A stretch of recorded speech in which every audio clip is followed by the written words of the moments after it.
Kali ini kita akan mengulas tentang biografi R. Soekarno yang dijuluki Singa Podium. Bung Karno merupakan presiden pertama Republik Indonesia. Ir Soekarno lahir di Blitar pada tanggal 6 Juni 1901.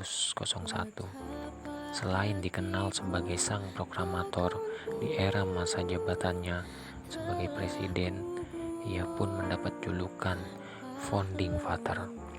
Masa pahit yang dialami Ir Soekarno yaitu pada masa 4 Juli 1727 melakukan upaya untuk memperjuangkan kemerdekaan Indonesia.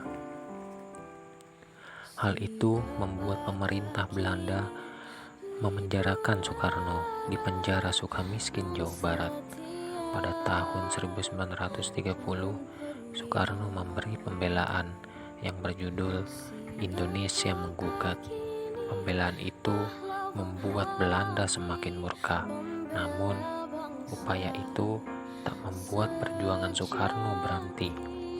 Berlanjut pada tahun 1931, Soekarno memimpin pidato yang membuatnya kembali harus mendekam di penjara yang berada di Ende Flores.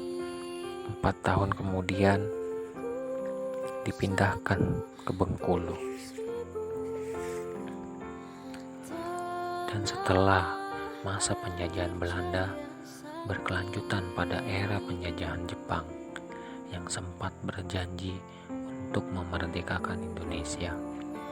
Dan beberapa kali Ir Soekarno berkunjung ke Jepang untuk bertemu Kaisar Hirohito.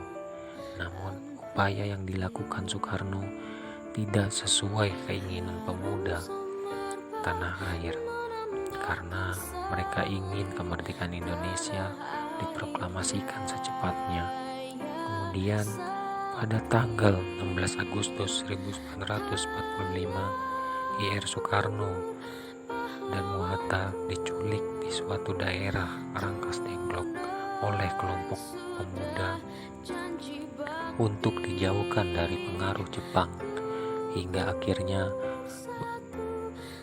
bertepatan pada tanggal 17 Agustus 1945, Ir Soekarno memproklamasikan kemerdekaan Indonesia. Bangsa yang tidak percaya dirinya sebagai suatu bangsa tidak dapat berdiri sebagai suatu bangsa yang merdeka. Ir Soekarno. Pemindahan kekuasaan dan lain-lain diselenggarakan dengan cara saksama dan dalam tempo yang sesingkat-singkatnya. Jakarta, 17 Agustus 1945, atas nama bangsa Indonesia, Soekarno, Hatta.